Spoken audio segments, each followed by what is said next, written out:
Bonjour à tous, c'est toujours le frère Zouloula dans l'émission, dans les révélations cachées de la parole du Dieu véritable, de l'Oba. Je rends grâce à Dieu, le créateur du ciel et de la terre, de ce qu'il est grand, glorieux et redoutable, et de ce qui vit inexplicablement hors de toute réalité. Je remercie ce Dieu parce qu'il est fidèle, parce qu'il est tout-puissant, et de ce que nul n'est semblable à lui. Oui. Vous savez que nous vivons actuellement des temps difficiles. Nous vivons actuellement, c'est-à-dire, vous vivez les temps de la fin. Plein de gens, en fait, sont dans la confusion totale. Il existe toutes sortes de religions actuellement. Et dans cette religion-là, certains disent qu'ils possèdent la vérité. D'autres disent qu'ils connaissent le Dieu véritable. Et d'autres qui se disent croyants chrétiens, ou je ne sais quoi encore, disent que non, dans toutes les religions, c'est le même Dieu. C'est le Dieu unique, mais qui change de nom dans chaque religion. Et je vous dis, c'est complètement faux. C'est complètement faux. Donc aujourd'hui, par la permission de ce grand Dieu terrible et redoutable, qui vit dans les annales de la création et hors, nous allons parler du péché. Nous allons entrer dans les mystères, dans la révélation. C'est quoi le péché? Pourquoi certaines personnes veulent abandonner la cigarette, le mensonge, la masturbation, la pornographie, l'escroquerie, les injures, les moqueries? Ils n'arrivent pas.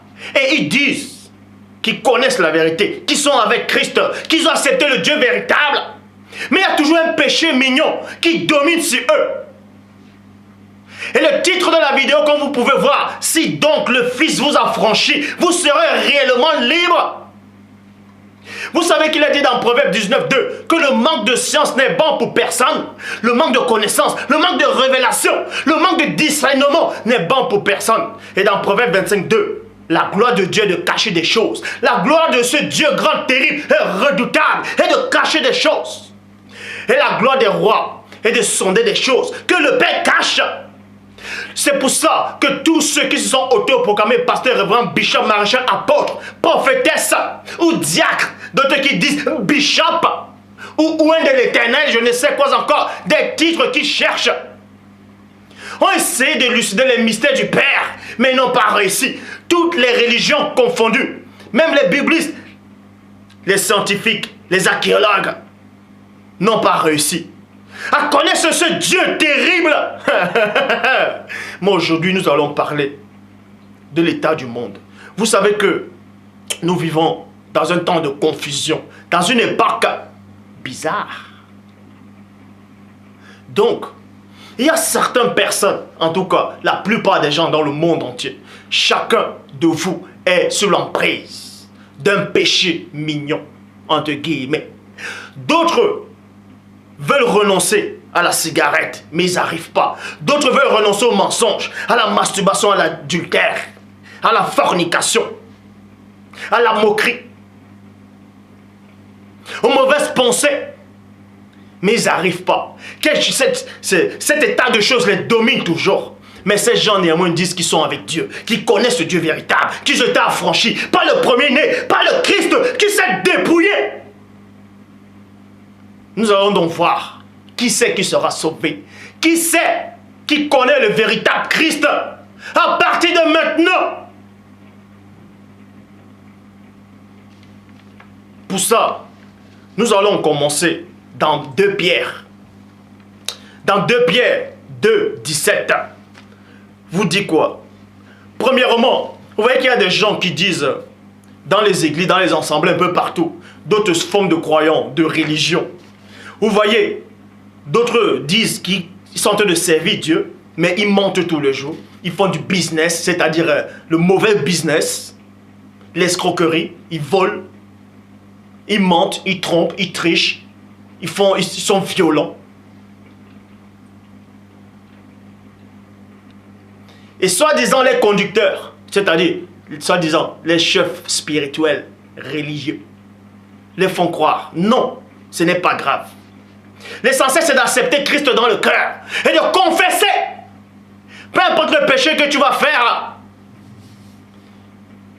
tu es déjà en Christ. Et ça, c'est faux. C'est ce que ces soi-disant pasteurs vous racontent. Eux-mêmes, ils n'ont pas été affranchis. Eux-mêmes, ils n'ont pas connu cette lumière que Paul de Tarse a connu sur le chemin de Damas. C'est pour ça qu'il est dit dans 2 Pierre 2, 17. Ce sont des fontaines sans eau et des nuées sont des nuages agités par le tourbillon. Et l'obscurité des ténèbres les a réservés éternellement. Vous voyez, dans le verset 19, il dit quoi? Il les promet la liberté. Virgule. Je m'arrête dans la virgule et j'entre dans les profondeurs. Tous ceux-là qui se disent apôtres, bishop, maréchal ou hommes de Dieu inspirés viennent vous promettre la liberté en vous disant ceci, que Dieu les a envoyés. Que le Mundi Maloba est avec eux. Il vous prêche, soi-disant, la repentance. Il vous prêche l'évangile. Il vous prêche la bonne nouvelle en disant que si tu ne crois pas, j'y sais, tu seras condamné. Soi-disant, il vous montre la lumière, que ça c'est le chemin à suivre. Et pourtant, eux-mêmes, ils ne sont pas dans ce chemin. C'est pour ça qu'il est dit dans le verset 19 de 2 Pierre 2. Ils leur promettent la liberté quand ils sont eux-mêmes esclaves de la corruption. Car chacun est esclave de ce qui triomphe de lui. Donc celui qui vient t'enseigner que Christ est mort pour toi sur le bois. Et lui-même il est esclave du mensonge. Lui-même il est esclave de la pornographie. Il est esclave de la masturbation. Il est esclave des mauvaises pensées. Il est esclave des murmures. Il est esclave de la cigarette. Il est esclave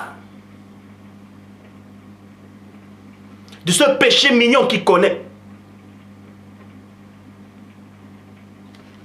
C'est son enseignement lui-même ne vous sauvera pas. Mais aujourd'hui, le Maître lui-même va vous sauver. C'est-à-dire le Christ. Le Père.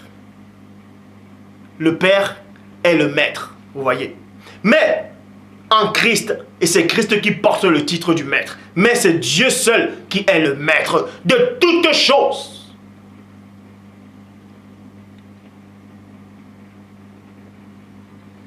Mais il a donné le titre au Christ d'être le Maître. Mais le seul Maître, c'est le Père.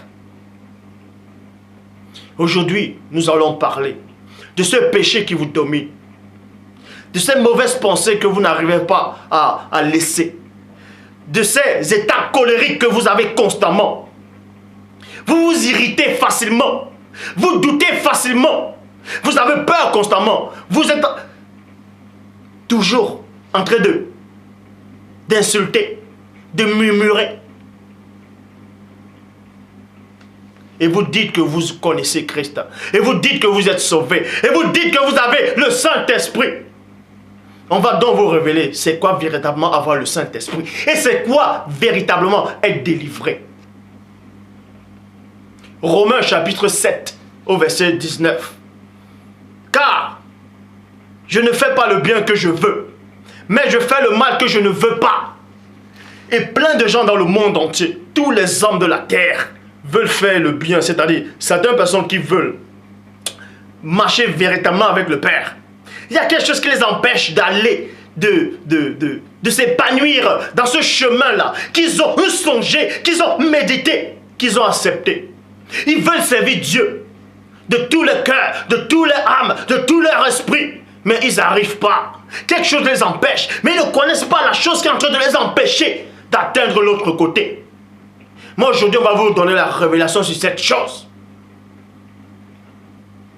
Car il est dit dans Jean 3, 11, nous disons ce que nous savons et l'on rend témoignage de ce qu'on a vu. Donc aujourd'hui, on va vous révéler les mystères du péché. On va vous révéler les mystères qui se cachent dans l'ombre, de ce qui vous retient dans la cigarette, dans le mensonge, dans la peur, dans l'ignorance, dans le doute, dans les mauvaises pensées,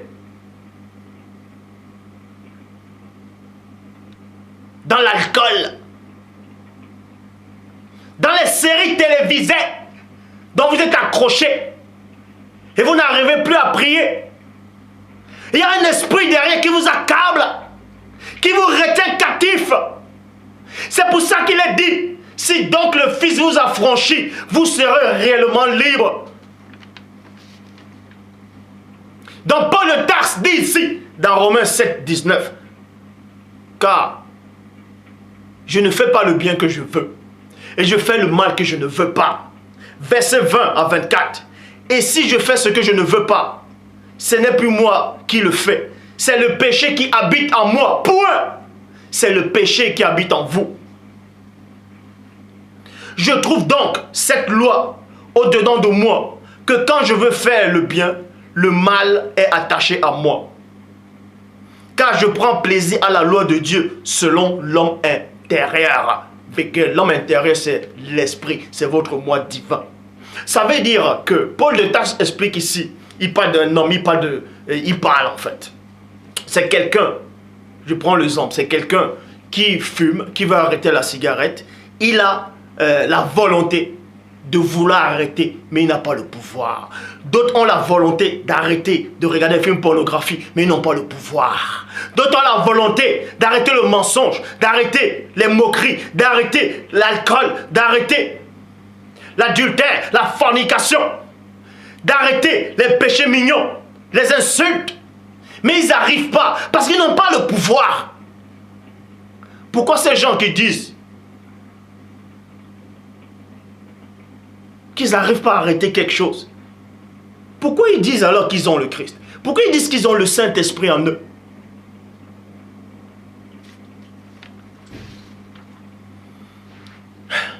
Mais je vois dans mes membres une autre loi qui lutte contre la loi de mon esprit et qui me rend captif sous la loi du péché qui est dans mes membres. Misérable que je suis, qui me délivrera du corps de cette mort? Point d'interrogation. Donc on parle de quelqu'un qui veut servir Dieu, qui prend plaisir à la loi du Père, qui veut marcher avec Dieu. Mais il y a toujours un fardeau, il y a toujours un péché qui le retient. Et parce que ce péché-là habite dans son corps, ce péché-là habite dans ses membres, ce péché-là habite dans son temple. Et ce péché-là le retient. Le retient captif, enchaîné dans les ténèbres. Mais son esprit lutte désespérément. Son esprit veut connaître le Père. Son esprit veut marcher avec le Père. Son esprit veut que le Père puisse se glorifier en lui. Mais il n'arrive pas. Parce qu'il est retenu captif. Il est influencé. On va vous révéler le mystère de cette influence. On va vous révéler le mystère de ce qui vous retient captif.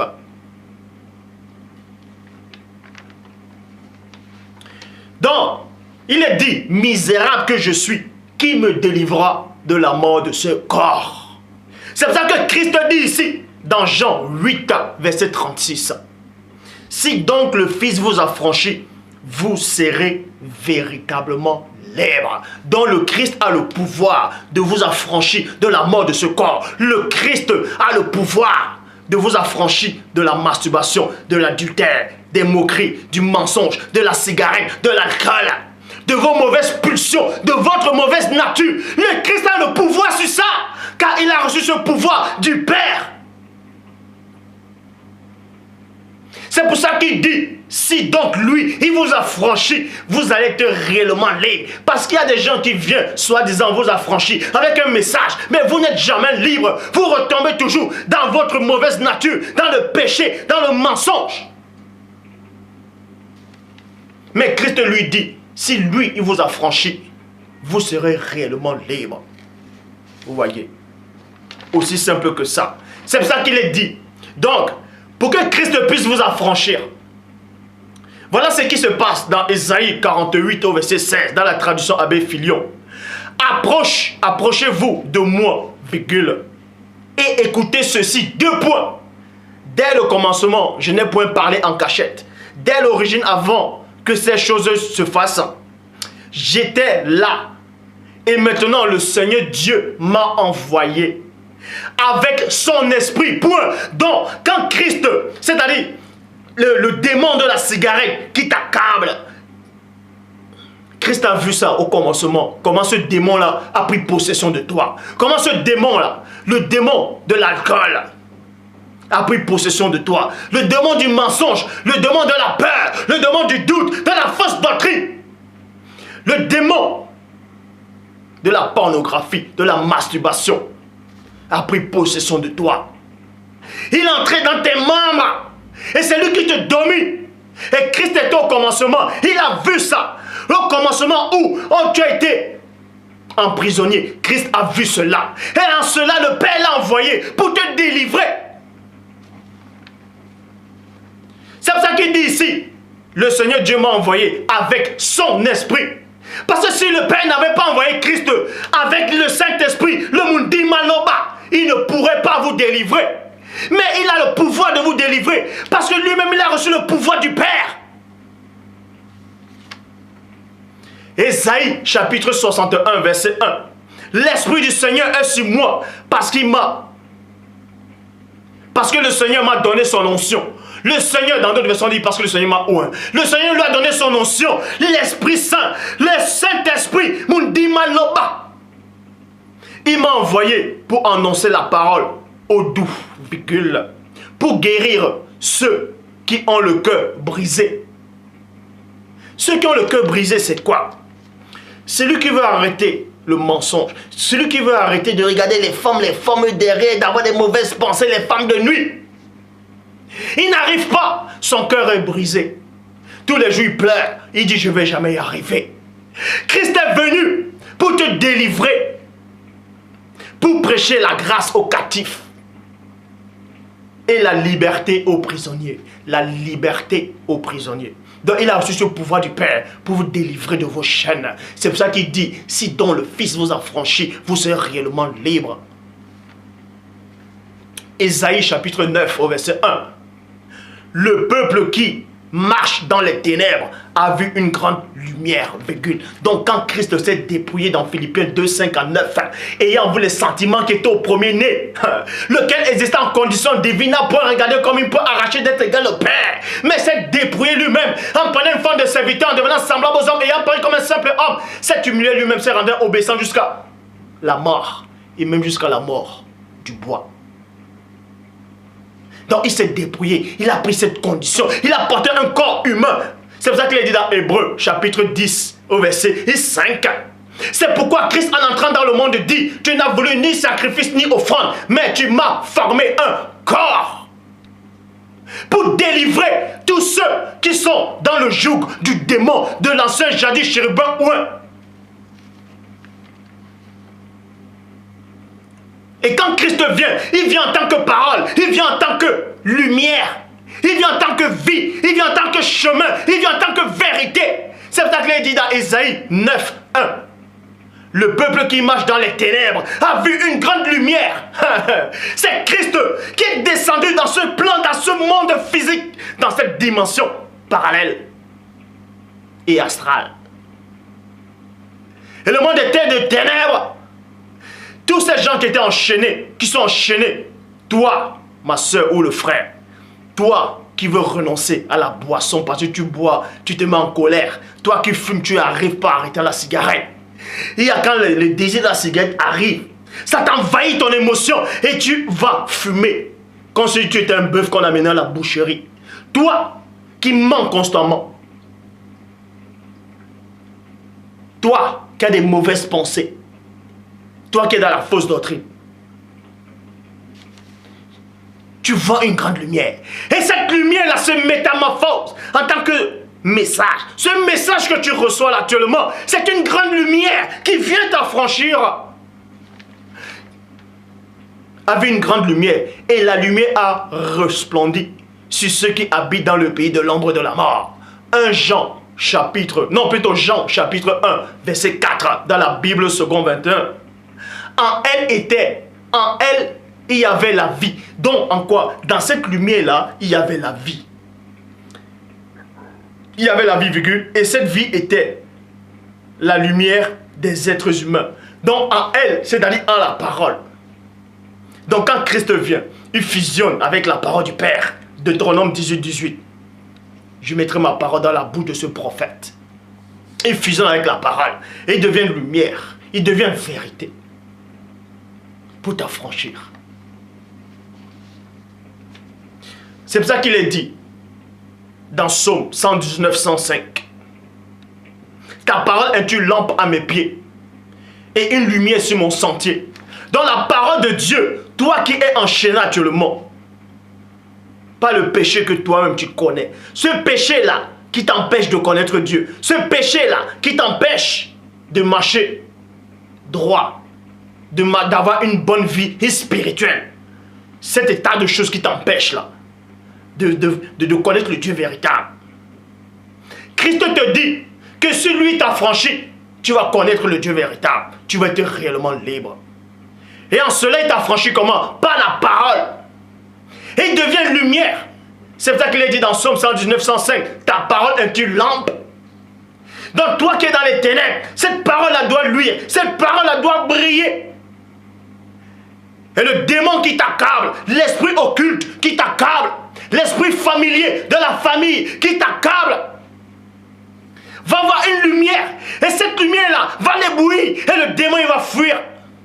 C'est pour ça qu'il est dit dans Psaume 119, 105, ta parole est une lampe à mes pieds et une lumière sur mon sentier. Le sentier, c'est la route. Parce que Christ est le chemin, la vérité et la vie. Bible du rabbinat Zardo, français Zardo Khan. Ta parole est un flambeau qui éclaire mes pas. Une lumière qui rayonne ma route. Vous voyez. Jean 17, 17. Dans la Bible en français courant. Fais qu'il soit entièrement à toi par le moyen de la vérité. Par le moyen de la vérité. Ta parole est la vérité. Donc c'est la parole du Père qui est vérité. Et c'est cette parole-là qui te libère. Ce n'est pas les incantations. Ce n'est pas tu vas allumer ta bougie, tu vas faire des incantations. Ce n'est pas tu vas aller jeûner. Tu vas jeûner pendant 10 ans ou bien tu vas jeûner, bref, d'autres vont jeûner 2 semaines, 3 jours. Ce n'est pas ça qui va te sauver. Ce n'est pas le jeûne qui te rapproche du Père. C'est la parole de Dieu. C'est cette vérité-là qui va te rapprocher de Dieu. Ceux qui sont dans le monde occulte aussi jeûnent pour avoir le pouvoir. Mais ça ne les rapproche pas du Père. D'autres religions aussi ils jeûnent. Ce n'est pas le jeûne qui te rapproche de Dieu. Non, c'est la vérité de Dieu qui te rapproche à lui. Et cette vérité-là est une lumière. Parce que tu es dans les ténèbres. Et cette vérité-là va éclairer la lumière. Et cette vérité-là maintenant, c'est-à-dire cette vérité va éclairer les ténèbres. Et on te verra. Et ces ténèbres-là qui sont là, ces démons qui sont à côté de toi, vont vous prendre la fuite. Et ensuite, cette lumière-là se transformera en vérité.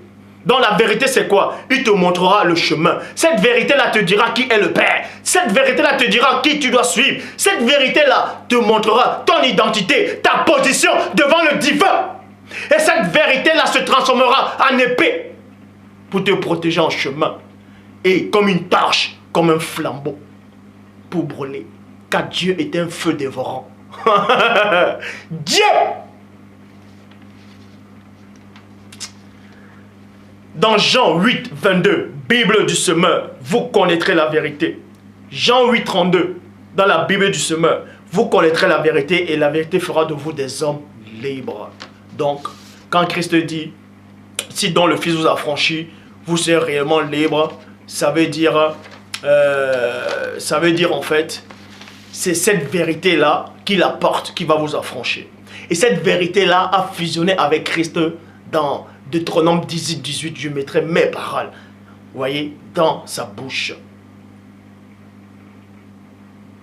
Et c'est cette vérité qui vous a franchi. Posez-vous la question. Comment se fait-il que vous dites que vous connaissez Christ? Que Christ est en vous? Que vous marchez avec Christ? Mais vous restez encore dans le péché. Vous mentez encore. Vous volez encore. Vous avez encore des mauvaises pensées. Vous vous masturbez, vous regardez des films pornographiques, vous insultez, vous murmurez. Ça s'appelle le Congo, ça. Les murmures. Vous êtes encore homosexuel, travesti, efféminé, rebelle à la parole. Mauvais soupçon, mauvaise pensée, mauvaise nature.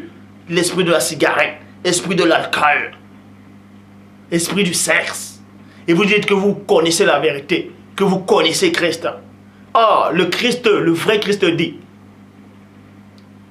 lui s'il te libère, tu vas être libre.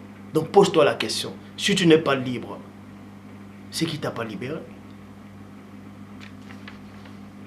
Jean 8, 36, Jean 8, 36, Bible du semeur. Si donc le Fils vous donne la liberté, virgule, alors vous serez vraiment des hommes libres. Il est bien précisé, si. Parce qu'il y a plein de gens qui disent que oh, si tu acceptes Christ comme ton Seigneur Sauveur personnel dans ta vie, c'est fini, c'est bon. Peu importe ce que tu vas faire, c'est bon. C'est faux! C'est pour ça que Christ dit quoi? Si donc, si. Il n'est pas obligé de vous libérer, mais il dit si. Le si là vient faire quoi là? Si donc le Fils vous donne la liberté, alors vous serez vraiment des hommes libres. Apocalypse chapitre 3, verset 20. Bible parole de vie. Voilà, je me tiens à la porte et je frappe. Donc voilà comment ça se passe. Voilà comment ça se passe. Christ vient à vous. Il dit, c'est-à-dire là d'Apocalypse, c'est un ange, c'est l'ange de Christ qui parle de la part de Christ. Et il dit, si donc je me tiens à la porte, donc si Christ se tient à la porte, et il frappe, vous voyez, si donc je me tiens à la porte, et je frappe, point. Non, voilà, je me tiens à la porte et je frappe. Et cette porte-là représente quoi? D'autres qui n'ont pas de connaissance vont dire, ouais, non, c'est la vraie porte, c'est-à-dire, on vient toquer chez toi, vous mangez, on vient toquer chez toi, dans ta maison, faire un bâtiment, c'est faux. Pourquoi la porte représente quoi? Vous voyez dans Genèse chapitre 4 au verset 7 qui dit, si tu fais bien, tu pourras relever la tête. Mais si tu agis pas bien, le péché se couche à la porte. Vous voyez, le péché se couche à la porte. Et la porte de Caïn ici, là, c'était quoi? Puisque vous voyez que son visage était abattu, donc le péché s'est couché à la porte, c'est-à-dire premièrement sur ce corps. C'est pour ça qu'on dit que son visage était abattu, parce que le péché est lourd. Vous voyez, le péché est lourd à porter. Et ça froissait son visage. C'est pour ça que son visage était abattu. Il était courbé. Vous voyez, parce que le péché s'est couché à la porte. Et Christ dit, je me tiens à la porte et je frappe. Toc, toc. Je me tiens à la porte et je frappe. Vous voyez, c'est pour ça que Dieu dit dans Genèse 6, non plutôt dans Genèse 4, 6, pourquoi ton visage est-il abattu? Abattu, vous voyez. Donc, si quelqu'un entend ma voix, voilà, je me tiens à la porte et je frappe. Si quelqu'un entend ma voix, la voix ici représente l'enseignement. Donc, Christ, la voix représente l'enseignement et ouvre la porte, véhicule. Donc, Christ vient en vous en tant que parole. Et il frappe. Et il frappe où? Il y a une autre porte qui existe, parce qu'il y a plusieurs portes. Mais il va frapper sur une porte spéciale d'abord. La première porte dont Christ va frapper, c'est la porte de votre oreille. C'est l'oreille. Parce qu'il doit entrer en tant que parole dans votre porte à l'oreille. C'est pour ça qu'il est dit dans Job 4.12. Une parole est arrivée effectivement jusqu'à moi et mes oreilles en ont recueilli des sons légers. Recueillir, c'est d'accepter, c'est d'héberger, c'est de faire entrer. Donc Christ vient en tant que parole. Il frappe toc toc et vous acceptez dans l'oreille. Donc vous acceptez son enseignement. Vous acceptez dans l'oreille et ça entre en vous. Donc Christ entre en vous en tant que parole. Vous voyez? J'entrerai. Vous voyez, chez lui. Maintenant, il va entrer en vous. Christ va entrer en vous en tant que parole. Je mangerai avec lui et il mangera avec moi. Dans d'autres versions, on dit je souperai avec lui, il soupera avec moi. D'autres gens disent que non, oui, mais Christ disait c'est à la fin des temps, il va venir, vous allez manger. Non, ça c'est faux. Ça c'est complètement faux. On va vous donner la révélation. Quand Christ dit j'entre et je souperai, je mangerai avec lui. Ce n'est pas manger des chikwang. Non. Christ ne parle pas des chikwang ici. Comment ça, il va manger? Vous allez manger quoi avec Christ? La réponse se trouve dans Jean, chapitre 4, au verset 32. Quand Christ a eu une conversation, il a changé des mots, des phrases avec une femme, la femme samaritaine. Plus tard, les apôtres sont achetés des vivres, ils sont revenus, ils ont vu que Christ parlait avec une femme, ça les a surpris. Et après, ils ont dit à Christ, mange, mange. Christ a dit, mais j'ai mangé une nourriture que vous ne connaissez pas. Jean chapitre 4, verset 32. J'en ai mangé une nourriture que vous ne connaissez pas. Verset 34 plutôt. Ma nourriture est de faire la volonté de celui qui m'a envoyé et d'accomplir son œuvre. Point. Donc, quand Christ dit, je me tiens à la porte, je frappe. Il frappe celui qui ouvre, vous ouvrez l'oreille, c'est-à-dire tu ouvres pour écouter le message de l'enseignement. Et dès que tu écoutes, ça entre. Et maintenant, il va souper avec toi, il va manger avec toi à l'intérieur de ton âme, de ton corps, de ton esprit. Ça dit quoi? Il te donne un enseignement. Manger avec Christ là maintenant, là, c'est vous partagez l'enseignement. Vous voyez, c'est la parole de Dieu qui se matérialise en toi. Et c'est cette parole-là qui, en forme de semence, qui te guide, qui t'enseigne tous les jours la marche à suivre, comment marcher avec le Père, comment plaire au Père, comment le Père doit se glorifier en toi. Sans cela, il dit, je mangerai. Parce que manger, c'est là, l'homme ne vivra pas uniquement du pain, mais de toutes paroles qui sont de la bouche du Père. Et Christ dit, j'ai mangé une nourriture que vous ne connaissez pas. Ma nourriture est de faire la volonté de celui qui m'a envoyé. Donc, Christ parlait de la nourriture. Et c'est l'enseignement dont il parlait. Cet enseignement, c'est la nourriture. Romains 8, verset 10. Mais si Christ est en vous, virgule. Donc, quand Christ vous... C'est-à-dire quand vous acceptez le vrai Christ, pas ce Christ aux yeux bleus qui est mort sur... Soi-disant, on vous dit qu'il est arrivé il y a 2000 ans, que le concile de Nicée a inventé. On fait croire que Christ est Dieu, le Père lui-même. Il n'a jamais été Dieu. Il n'est pas Dieu. Et il ne sera jamais Dieu. Donc, quand le véritable Christ va s'établir en vous en tant que parole, vous voyez, il va venir habiter, il va habiter en vous en tant que parole. Et il va vous enseigner, vous voyez, continuellement. C'est pour ça qu'il est dit dans Romains 8, verset 10.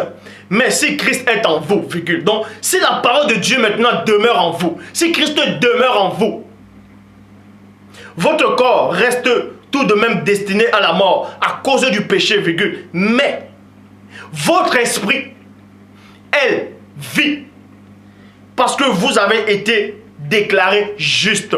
Donc, quand Christ vient en vous, en tant que parole, c'est l'esprit de Christ qui vient en vous. Et Christ habite en vous. Il communique avec votre esprit. La parole de Dieu communique maintenant avec votre esprit. Et maintenant, c'est votre esprit qui va prendre le dessus. Par la permission du Père. Et par la force du Saint-Esprit. Et par l'aide de Christ. Mais la Trinité n'a rien à voir. Et c'est en cela où vous allez marcher. Sans cela, vous allez sortir de la cigarette, du mensonge, de l'adultère, des mauvaises pensées, de la fausse doctrine, de tout le péché qui vous retient actuellement. Parce que Christ vient en vous en tant que lumière, en tant que parole, en tant que flambeau, en tant qu'enseignement. Et il vous guide. Et il vous guide. Donc si Christ habite en vous, celui qui accepte le vrai Christ, Christ va habiter en lui, en tant que parole vivante. Parce que mes paroles sont d'esprit et vie, en tant que parole. Vous voyez? C'est pour ça que Paul de Tarse dit ici, mais si Christ est en vous, votre corps reste tout de même destiné à la mort à cause du péché. Mais votre esprit est vie, parce que vous avez été justifié, vous avez été déclaré juste. Jean chapitre 15 au verset 3. Déjà, vous êtes purs à cause des paroles que je vous ai annoncées. Vous voyez, déjà vous êtes purs. Donc c'est votre esprit qui est pur. C'est pour ça que Ecclésiaste dit, quand l'homme meurt, le corps retourne à la poussière. Vous voyez, l'âme normalement va dans le séjour des morts. Et l'esprit retourne à Dieu. L'esprit retourne à Dieu. Vous allez me dire, mais si quelqu'un a fait tellement le mal, il est mort dans son péché. Il est mort dans son péché. Comment se fait que son esprit va aller chuter à Dieu? Or, on sait que le péché ne peut pas monter à Dieu. Or, écoutez la révélation. Paul lui dit quoi? Celui qui est mort est libre du péché. Ça veut dire, quand vous mourrez, votre esprit devient libre de ce péché-là. Il devient libre. Donc, il se purifie, il repart à Dieu. Mais, il y a un mais. On va y arriver. 1 Thessaloniciens 5, 23, que le Dieu de paix vous sanctifie lui-même tout entier, que tout votre être, l'esprit, l'âme et le corps soient conservés irrépréhensibles. On va y arriver. Donc, c'est pour ça qu'il est dit, dans la Bible des peuples, le message que je vous ai donné vous a déjà purifié. Ça veut dire que quand le vrai Christ vient en vous en tant que message de Dieu, en tant que parole, en tant qu'enseignement, il vous purifie. C'est-à-dire, il purifie votre esprit. Et en purifiant votre esprit, votre âme aussi va être purifiée. Sans cela, il dit à ses apôtres, vous êtes purs à cause de la parole que je vous ai annoncée, à cause de l'enseignement. Vous voyez, Bible en français courant, l'enseignement que je vous ai donné vous a déjà rendu pur. C'est pour ça qu'il est dit dans Galates 2, verset 20, Nouvelle Bible seconde. Ce n'est plus moi qui vis, vous voyez, ce n'est plus moi qui vis. Donc quand Christ vient s'établir en vous, ce n'est plus vous qui vivez, ce n'est plus vous. Puisque Christ vient en vous, la parole de Dieu vient en vous, cet enseignement du Père vient en vous, et le Saint-Esprit aussi vient en vous, ce n'est plus vous qui vivez. C'est Christ qui vit en vous maintenant. Est-ce que vous comprenez? Écoutez la révélation, écoutez attentivement la révélation. C'est Christ qui vit en vous, il prend contrôle. Galates, chapitre 2, verset 20, Nouvelle Bible seconde. Ce n'est plus moi qui vis, c'est le Christ qui vit en moi. Ma vie présente dans la chair, je la vis dans la foi du Fils de Dieu, qui m'a aimé et qui s'est livré à la mort lui-même pour moi. Donc, si Christ habite en vous, si Christ, le vrai Christ habite réellement en vous, comment se fait-il que vous arrivez à pécher? Comment se fait-il que vous avez des mauvaises pensées? Comment se fait-il que vous êtes encore prisonnier, captif du mensonge, du vol, des mauvaises pensées, de la cigarette, de l'alcool, de ce péché mignon que vous connaissez? Pourquoi vous êtes encore esclave des faux pasteurs? Pourquoi vous êtes encore esclave de la fausse doctrine? Pourquoi? Si Christ habite en vous et que votre vie spirituelle n'est pas stable. Mais posez-vous la question, est-ce que c'est Christ qui habite en vous? Parce que le vrai Christ dit quoi? Si donc le Fils vous affranchit, vous serez réellement libre. Il va vous affranchir comment? En habitant en vous, et c'est là qu'il vous nettoie et en cela il vous affranchit. Donc si vous n'êtes pas affranchi, si vous êtes encore dans le mensonge, si vous êtes dans le faux, si vous êtes dans la peur, si vous êtes dans l'incrédulité, dans le doute, c'est que Christ ne vous a pas affranchi. C'est qu'il n'habite pas en vous. Dans Jean, chapitre 8, verset 46, dans la traduction Pirette et Clamère, qui d'entre vous peut me convaincre de péché? Donc si Christ habite en vous, qui sait qui peut convaincre Christ plutôt de péché? Puisque Christ, Paul lui dit quoi? Ce n'est plus lui qui vit, c'est Christ qui vit en lui. Si Christ vit en vous, normalement le péché ne peut plus vous atteindre. On ne peut plus vous influencer. On ne peut plus vous influencer. On ne peut plus vous influencer. Le mensonge ne peut plus avoir de pouvoir sur vous. L'adultère, la masturbation, les films pornographiques, la violence, les insultes, les murmures, les moqueries, la fraude, la cigarette, l'alcool, le sexe, le plaisir de la vie, toutes ces choses qui vous empêchent de connaître Dieu ne peuvent plus avoir de pouvoir sur vous, puisque ce n'est plus de votre volonté que vous résistez. C'est Christ qui vit en vous maintenant. Et Christ dit ici, dans Jean 8, 46, qui d'entre vous peut me convaincre de péché? Donc si Paul dit que le péché habite dans votre chair, Christ va dire à ce péché-là, est-ce que tu peux me convaincre de péché? Est-ce que tu peux me convaincre de fumer la cigarette? Est-ce que tu peux me convaincre de boire l'alcool jusqu'à être enivré? Est-ce que tu peux me convaincre d'avoir les mauvaises pensées? Est-ce que tu peux me convaincre de regarder la pornographie? Est-ce que tu peux me convaincre de me masturber? Est-ce que tu peux me convaincre de mentir, de frauder, de tricher? Non! Parce que Christ habite en vous. Et le péché n'a plus de pouvoir sur vous. C'est pour ça qu'il est dit dans 1 Thessaloniciens 5, 23 que le Dieu de paix vous sanctifie lui-même. Donc il vous sanctifie, il vous rend saint par la parole. Jean 17, 17. C'est la parole qui est la vérité, qui vous sanctifie. Et vous devez être irrépréhensible lors de l'avènement de Christ. C'est-à-dire quand vous allez le voir comme ça, mais plus en tant que parole. Donc, et Christ maintenant en tant que parole qui habite en vous. Même si le péché est dans la chair, dans vos membres, que vous voulez faire le bien, vous n'arrivez pas. Le mal que vous ne voulez pas faire, vous le faites. Ça n'a plus de sens. Pourquoi? Parce que Christ a pris le total contrôle. En tant que parole. Et il est dit dans Hébreux 4, 12. La parole de Dieu est vivante, efficace et plus tranchante qu'une épée quelconque à deux tranchants, pénétrant jusqu'à partager âme, esprit, jointure et moelle, et juge les sentiments. Aucune créature ne peut se soustraire à la parole du Tout-Puissant. Ça veut dire Christ qui habite en vous en tant que parole de Dieu. Pas la fusion du Saint-Esprit, bien entendu. C'est le démon de la cigarette, de la peur, du mensonge, de la pornographie. Peu importe le démon qui t'accable là, de la maladie, des femmes de nuit, veut t'influencer dans ta chair. La parole de Dieu qui est en toi va la diviser, va partager âme et esprit, jointure et moelle. Va partager ce démon-là de ne pas t'approcher, de ne pas t'influencer en tant qu'esprit, en tant qu'âme. Parce que Christ habite en toi.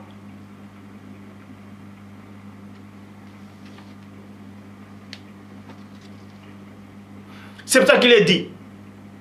Donc, la révélation, c'est quoi? Quand Christ habite en toi, quand le vrai Christ, en tant que parole, habite en toi, le péché n'a plus de pouvoir sur toi. Le péché n'a plus de pouvoir sur toi. Donc, c'est pour ça qu'il est dit, chacun est esclave de ce qui domine sur lui. Chacun est esclave de ce qui domine sur lui.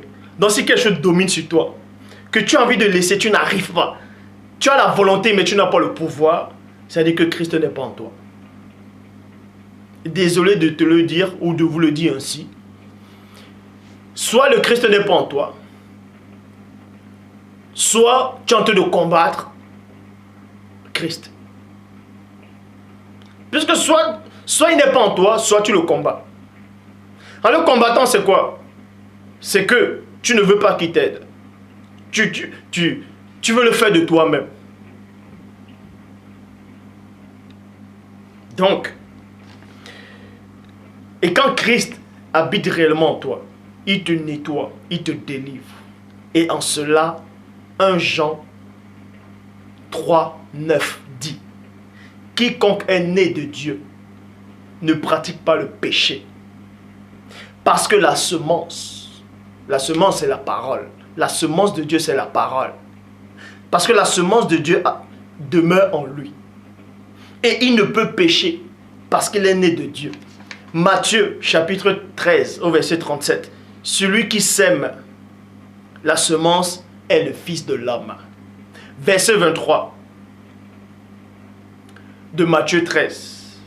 Celui qui a reçu la semence dans la bonne terre, c'est celui qui entend la parole et la comprend. Il porte du fruit. Matthieu 3, verset 10. Tout arbre qui ne porte pas de fruits, tout arbre qui ne porte pas de bons fruits sera coupé et jeté au feu. Donc vous voyez ici, là, que tous ces gens qui viennent vous annoncer des hérésies, tous ces gens qui viennent dire « JC m'a sauvé », il vous a sauvé dans quoi? Ce JC-là qui est arrivé en 2000 ans, il vous a sauvé dans quoi? Puisque vous mentez toujours. Donc il ne vous a pas sauvé. Puisque le vrai Christ dit, si lui, il vous a franchi, vous allez être libre, réellement libre. Donc celui qui pêche encore. Posez-vous la question. S'il y a un péché qui te domine, s'il y a quelque chose qui te domine encore, est-ce que Christ t'a réellement sauvé? En fait, pas sauvé. Est-ce que Christ t'a réellement affranchi? Donc, la solution c'est quoi? Soit, le problème c'est quoi? Soit Christ n'habite pas en toi, ça veut dire il ne t'a pas nettoyé, il ne t'a pas délivré. Soit il est toujours en train de frapper. Pam, pam, pam, tu entends. Ça entre là, fioup, et ça ressort là. Le fait que ça entre là et que ça est en train de passer pour ressortir là, tu sens que ce sont des belles phrases. Ça sonne bien. Voup, mais ça ressort quand même. Mais c'est toujours en train de ressortir.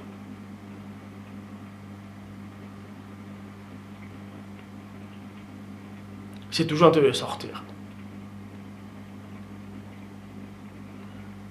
La plupart des gens ne se laissent pas enseigner. La plupart des gens sont encore captifs du mensonge, du péché mignon. Pourquoi?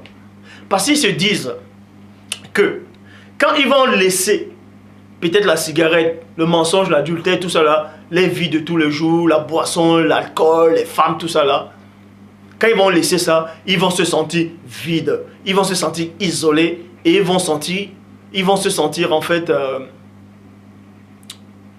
qu'il va les manquer quelque chose. Donc en gros ils vont s'ennuyer. C'est un esprit qui te fait croire ça. C'est faux. C'est complètement faux. Laisse l'Esprit du Père, le Saint-Esprit, te guider par le Christ. Donc toi, qui es encore accablé par le mensonge, toi qui es accablé par la pornographie, toi qui es accablé par les formes des femmes, tout ça dehors, toi qui as les mauvaises pensées du sexe, peu importe les mauvaises pensées, toi qui es encore retenu par les chaînes du monde occulte, toi qui persistes encore, être encore enchaîné dans ce faux message-là, dans ces faux pasteurs viennent vous enseigner que JC est arrivé il y a 2000 ans et que celui qui vous a sauvé, vous serez toujours esclave du péché. Parce que ce Christ-là, en tout cas, ce JC-là qui est venu, soi-disant, qu'on vous fait croire qu'il est venu il y a 2000 ans, ne peut pas vous sauver. La preuve, vous êtes encore dans le mensonge. Vous êtes encore dans la peur, dans l'ignorance. Christ dit dans Jean 8, 32, vous connaîtrez la vérité et la vérité vous affranchira. Et c'est lui qui est cette vérité du Père, parce qu'il a fusionné avec la vérité du Père. Et si Christ habite en vous, il va vous affranchir. Comment se fait-il que vous n'êtes pas affranchi alors? Comment se fait-il que vous n'êtes pas affranchi? Si vous n'êtes pas affranchi, il y a un problème. Et s'il y a un problème, c'est que vous n'êtes pas de Christ. Christ dit, celui qui n'est pas avec moi est contre moi.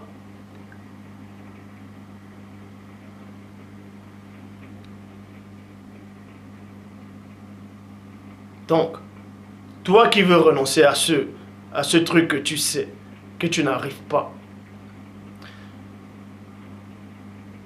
va ce soir devant le Père. Dis, Père, je viens devant toi, devant le trône de grâce. Je suis ta créature. Tu connais mon cœur.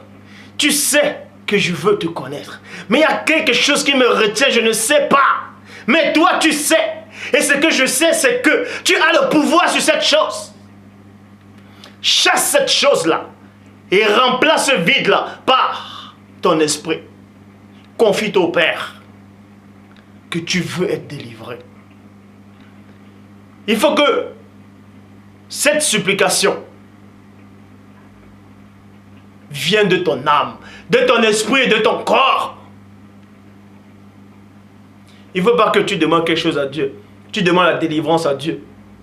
Mais il y a une autre pensée qui dit, ah, je vais manger quoi ce soir, je vais réchauffer quoi ce soir. Ah, il y a un film qui va passer, il y a une série, et il y a Kardashian, les feux de l'amour. Il y a quoi encore? Je ne sais pas. Non, je vais aller à une fête après-demain. Non, ça veut dire que certes, il y a une partie qui va être délivrée, l'autre partie ne veut pas être délivrée. Or, 1 Thessaloniciens 5, 23, que le Dieu de paix vous sanctifie lui-même tout entier. On a bien dit tout entier. L'esprit, l'âme et le corps. Donc va devant le Père ce soir. Humilie-toi devant lui. Même si tu veux verser les larmes, verse les larmes devant lui. Comme Pierre, comme Képha, comme Pétro. Pleure. Même Christ lui-même a pleuré en Gethsémani, selon la Bible. Père, éloigne-moi de cette coupe, toutefois que ce ne soit pas ma volonté, mais que ta volonté soit faite. Parce qu'il a pleuré, c'est sorti de ses entrailles. Son corps tremblait, parce que le corps voulait être délivré, son âme voulait être délivrée, son esprit voulait être délivré. Et un ange est descendu du ciel et l'a fortifié. Donc il faut que tes trois êtres puissent s'humilier devant le Père. Mais si ton esprit s'humilie et que ton corps, lui, ne s'humilie pas, tu n'auras pas cette délivrance-là. Les trois êtres,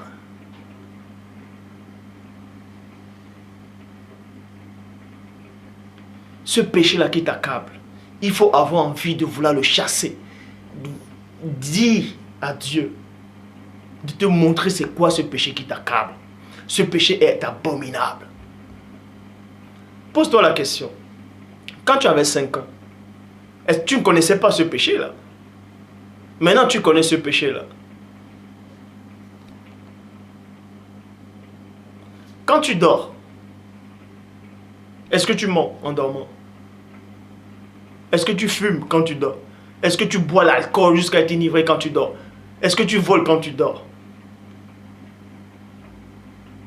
C'est-à-dire qu'il y a une partie, il y a un moment où ton corps, ton âme, ton esprit, c'est-à-dire, sont d'accord pour que ton être là puisse aller se reposer, non? Donc, soyez un, les trois êtres, contre ce péché-là. Allez devant le Père. Vous aurez beau lire la Bible tous les jours. Vous aurez beau prier. Vous aurez beau aller écouter tous ces faux pasteurs. Vous aurez beau crier JC, JC, sauve-moi, JC. Vous n'aurez jamais la délivrance. Tant que vous n'acceptez pas les messages que le Père vous apporte là. Celui qui est de Dieu écoute les paroles de Dieu. Et celui qui n'est pas de Dieu n'écoute pas. Point barre. Donc, les messages que j'apporte ne viennent pas de moi, mais de celui qui m'a envoyé. Et celui qui rejette ces paroles que j'apporte là, il rejette le Père. Il rejette l'enseignement de Christ. Et il ne pourra pas être délivré. Le fait, ce n'est pas seulement de suivre ce que je dis, mais c'est de le mettre en pratique. C'est en le mettant en pratique que Dieu va voir votre cœur. Et en cela, l'enseignement aura de l'effet en vous. Que le Père soit glorifié.